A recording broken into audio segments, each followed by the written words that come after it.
14 अगस्त partition horror इस नाम से एक मॉड्यूल रिलीज की गई थी एनसीईआरटी द्वारा, जिसमें sir partition culprits of partition कौन है इसको हाईलाइट किया गया था, जिसमें 3 एलिमेंट्स दिए गए हैं। पहला सर बताया गया है कि किस तरह से Jinnah demanded about partition, Congress accepted it and Mountbatten implemented it, ये मेंशन है।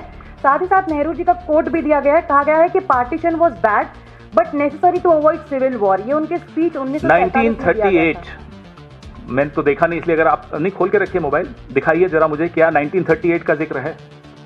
देखिए ना 1947 मैं पूछ रहा हूँ 1938 डेट है या नहीं है? नहीं। पार्टीशन के इतिहास में 1938 बहुत महत्वपूर्ण तारीख है। आप पूछिए क्यों है महत्वपूर्ण, तो गुजरात में साबरमती के किनारे हिंदू महासभा का राष्ट्रीय अधिवेशन हुआ था, जिसमें यह स्पष्ट तौर पे कहा गया था कि हिंदू और मुसलमान एक देश में नहीं रह सकते। 1938।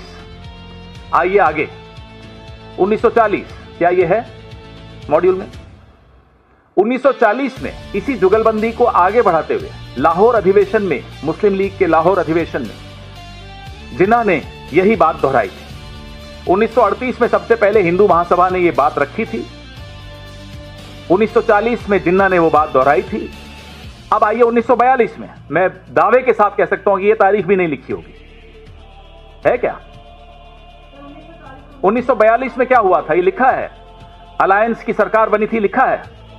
हिंदू महासभा और मुस्लिम लीग की सरकार बनी थी। जब भारत छोड़ो आंदोलन का आह्वान हुआ, कांग्रेस ने तमाम प्रोविंशियल असेंबली से इस्तीफा दिया सड़क पर उतरने के लिए। उस वक्त हिंदू महासभा और मुस्लिम लीग ने गठजोड़ किया, गठबंधन किया, सरकारें बनाई एनडब्ल्यूएफपी में, बंगाल में, सिंध में, और सिंध असेंबली में पार्टीशन का प्रस्ताव पारित हुआ। गठबंधन की सरकार थी हिंदू महासभा और मुस्लिम लीग की। लिखा है क्या उस मॉड्यूल में एनसीईआरटी? आग लगा दीजिए इस किताब को अगर यह सब नहीं लिखा है तो। यह है हकीकत, यह हिंदू महासभा और मुस्लिम लीग की जुगलबंदी से पार्टीशन हुआ है।